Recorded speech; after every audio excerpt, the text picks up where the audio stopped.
So, after 6 months of planning our Big Zero Show, the UK's biggest one-day business net zero event took place at the Coventry Building Society Arena. More than 700 people from across all business sectors and the energy community listened to a range of keynote speakers covering cutting-edge solutions for net zero. The day started with a message from Business Secretary Kwasi Kwarteng, who highlighted the need to accelerate the energy transition. With gas prices at record highs and the price of renewable energy plummeting, we need to accelerate our transition away from expensive gas. Now, more than ever, we must focus on generating cheaper, cleaner power in Britain for Britain. And the energy security strategy laid out how we are planning to support the British renewable and nuclear sectors over the coming years.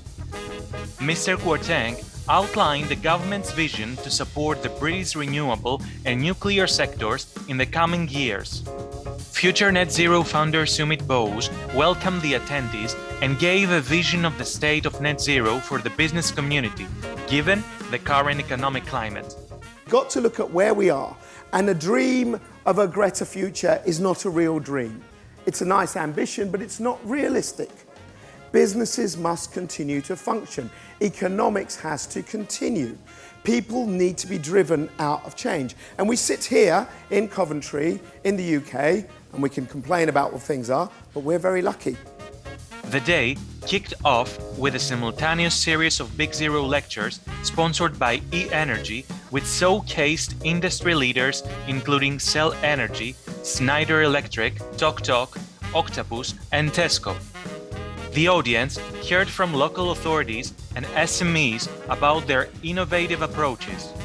And the Pathway to Net Zero talks showcased great case studies of action being taken right now by businesses to reduce their emissions. We asked delegates about their views on whether skyrocketing energy prices could make businesses lose sight of their net zero targets.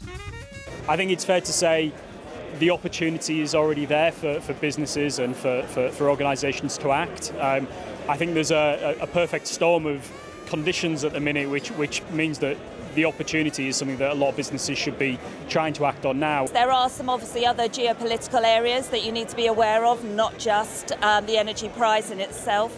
So there are a lot of areas to navigate overall. I think, just look at the government doubling their hydrogen targets by 2030 from 5 gigawatts to 10 gigawatts. It's already had a meaningful impact. And if it keeps up this way particularly, I think it will only accelerate things. And in a way, that's good. Long term, short term, we're going to feel the pain of it. So I think it already has had an impact. Several of the energy giants had a presence at the Big Zero Show, so how did they respond to criticism that they were greenwashing by being at a net zero event? There are many businesses in the energy sector that could be accused of being old traditional energy businesses. My personal view is that we might well be a business of the past, but we are very committed to being a business of the future. Hence the rebranding, hence somewhere in the region of $4 billion of investment in renewable technology going forward, with some really aggressive targets such as 100 gigawatts of installed capacity by 2030. We've already got 5 gigawatts of installed capacity being developed and implemented in the UK. That's okay, that's come from the earnings that we've made from our legacy, but actually by 2050, how big is the old fossil fuel business is going to be? And we want to be sustainable. We're not going to be sustainable if we stick to what we've done in the past. Sponsored by Optima Technology, Net Zero Heroes were also there to pass on their hacks, tips, advice and experience to help delegates move forward on their net zero journey. So, at the end of it all, what had the inaugural show done for delegates?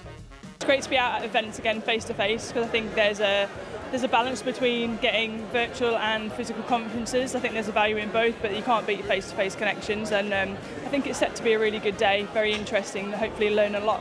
Fantastic, it's really great to see people again in person. It's a packed agenda, packed venue and great exhibition stands. I think it's really exciting to kind of look around and see so many people engaged with the same idea and really interested in kind of working towards similar goals and everything, and I think it's really exciting to see everyone in the same room, especially since the pandemic. We've done a lot of online meetings and stuff like that with different organisations, so it's really great to see everyone physically present here, so it feels great. One of the things that we have learned today here at the Big Zero Show is that the ambition is here. The scale and the success of it will heavily depend on the collaboration of the public and the private sector. Future Net Zero, Dimitris Mavrokephalides.